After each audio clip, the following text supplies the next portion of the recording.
Hello. So, here we go again. I'm trying to shoot part 2 of my series on the UK, Europe, America, the whole immigrant crisis. Or should we call it a pirate crisis like we did in the previous video? Because mostly we are dealing with pirates and maybe a few immigrants here and there, and well, they can temporarily stay. But as for the pirates, well, as I explained, it would be great for them to not come here. I've seen a few videos, by the way, of UK patriots on the beaches of France trying to stop the immigrants from boarding the boats and going to the United Kingdom. And this is great, but we need more of that. We need to actually do that in the more southern countries where they enter Europe, and ideally you would say you have to stop them before they even get in the boat in Africa. Ideally, that's what you need to do. And I'm sure that that movement will somehow arise because there's a big need for it. Now, in the second video, I wanted to kind of investigate. While I'm sitting here in my car in the countryside here, uh, how we kind of protect who we are, because we are being overrun, and it's more important than ever before to to be who we want to be who we were, to kind of carry out the image of the typical Englishman or European of American. And it sounds a bit corny and a bit, well, strange. I know it's not ideal, but how do we differentiate ourselves from what is coming in? And we all dress in the same clothing, you cannot even see the difference. How can our culture kind of remain if we are not proud enough to carry it out?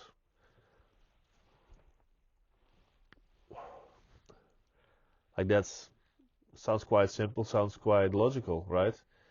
If you are not proud enough to carry out your culture, the typical clothing of your culture, or whatever it is, then how are you gonna maintain it? Quite frankly, I think you don't. You have to start somewhere. Now, I think that the UK is an excellent example, even though Europe and America are also great examples. But look, we're pretty much the same people anyway, right? I mean, we know that America was born from Europeans going there. So let's take the UK as an example. What does the typical Englishman look like? And not only those who owned large estates or whatever, but also the working man. Well, one thing they did and still do is wear tweed. Now here I'm wearing a waistcoat that's all messed up because I'm actually using it for what it was meant to. I'm using it to do work in. When I work in my garden, I wear my tweed waistcoat because it protects me from the cold and from the harsh situations I'm getting myself into. And this has been done by the working man for a long time. I still have to find a good flat cap, but that's the direction I'm going to. Not because I'm from the UK, not at all, but even in Europe, we used to wear similar garments as well. Now, my tweed jacket, of course, this is my smoking jacket. It's full of holes and all kinds of things. Yeah, I don't care about it. That's what it is for. This particular jacket, I bought it second hand, and well, there are a few holes in it, and I smoke in it, and sometimes I smoke a cigar. I fall asleep after a long day and having a few drinks. Well, I might burn another hole in it. Well, so be it. You know, it's not the biggest problem. I'll buy a new one, a second hand one or whatever, and I'll keep going at it. So your clothing is a very simple way of showing your culture. Now, for me, a great way of showing the culture is to clench your pipe between your teeth and walk on the street with your pipe. You don't even have to light it, but just you can have some tobacco in it, and if you can find a nice place to smoke, you can smoke, whatever. But that's another thing you can do to show your culture. Now, of course, it depends on how far back you go into history. You can go as far back as you want, but you kind of want it to be sensible, right? You kind of want this culture that you're showing to still be available. Well, Tweed is still being made in the UK, in Ireland, in Scotland, so why not wear it? What's the problem? Do you feel a little bit silly wearing something like this? I did. At first, I did. This is a story I've told before in a short video that I made. And I need to re-expose my microphone here so that the sound is good. But I used to collect jackets like these, I think for over 10 years before I felt, okay, I've now grown into a certain age, a certain feeling, a certain vibe that I feel comfortable wearing it. And but of course this is nonsense. I mean, in the past, children wore it as well. People from all ages. The point is that you just have to start somewhere. You don't have to have an expensive suit made, especially for you. There are more than enough options, right, to find some jacket like this or a waistcoat, which is even cheaper. Even if it's only a waistcoat. I mean, a waistcoat is a wonderful thing to show and to wear also. It's incredibly comfortable. Now, what I'm pointing at here is that we're trying to invoke a certain level of nostalgia that we are feeling. In the last video I said we are not racist. And I want you to watch part 1. The algorithm of YouTube is somehow blocking it. I want you to watch that video. It's very important as a start to this video. Like what I said was, we are not racist. We've been fighting everybody everywhere, right? It's not like we are now somehow going to fight these immigrants or these pirates rather. Look, we've been fighting amongst each other, and the Englishmen have been, well, or the Britons have been fighting each other. They have been fighting the Vikings, the Anglo-Saxons, the Romans. I mean, you name it. We've been fighting amongst each other for a long time. It's not about color or whatever. It's just that's our nature. But another important part of it, and that's why I wanted to make this video, is nostalgia. We are incredibly nostalgic when it comes down to our environment that we grew up in when we were younger, when we were children, and especially if that childhood was a happy childhood. Like, we have a strong memory of what our country looked like, or our neighborhood, or our village, or whatever, and we have very warm feelings towards that. And then when you see that change, automatically you want to go in some kind of protection mode. Also, depending on where you live now, if you live in a happy neighborhood and all of a sudden everything changes and also in your own neighborhood, when you see many immigrants flowing in, many pirates flowing in, it doesn't feel well. And then the crime goes up and all kinds of things happen. That's not a good thing. So it's the nostalgia that activates you. It's not some level of racism. It's what you hold dear that you want to protect.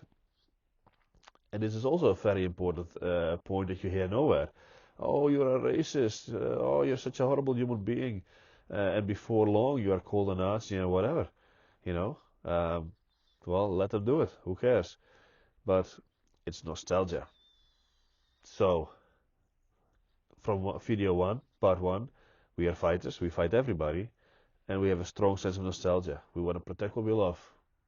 Yeah, so mostly it's like it's our nature, and largely is based on what we love, in what we hold dear, in what we want to protect. You know, that's why we do what we do. We want to protect what we love. And if we have to protect that, we turn into warriors. It's quite simple. But this is a narrative that you will not hear anywhere, because God forbid, if everybody realizes this, then more and more people will stop being ashamed for their opinion. Right? Why would you be ashamed of your opinion if it's based on love and protecting what you want to protect? I have to relight my cigar here.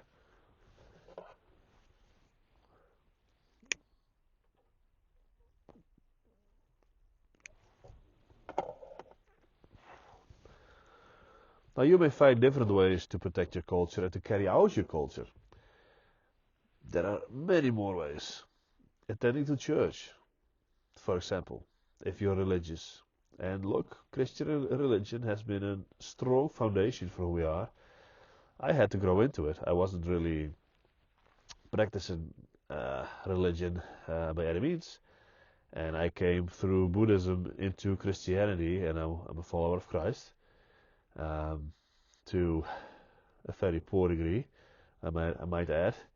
But we have to find our way in this as well, maybe, because that invites us to a sense of community where now we are just locked into our houses and living our own lives, but we have to realize we're part of a bigger thing, a living thing.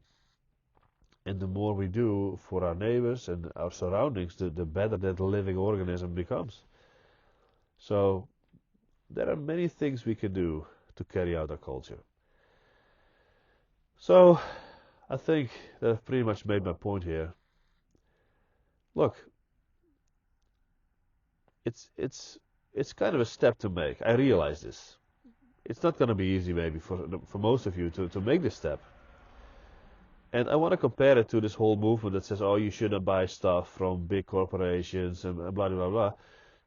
You should buy it from families and local farms and stuff like that. I understand, but there's not really any guidance to how to do that. Now, as for Tweed, for example, this is locally made. And for example, you have Harris Tweed. You have many great brands, by the way. You should look into it. There are many Tweed manufacturers in the United Kingdom. But Harris Tweed, for example, is woven by people in their homes. So what greater way to provide your money to protect that? That's a wonderful thing. That's one of the most beautiful and direct examples of taking your money away from big corporations and put it somewhere where it's actually helping locals. That's a wonderful thing. So that's an ultimate example of buying local, but not some product that nobody sees, but still something that you can use to carry out, to show who you are as a nation, as a people.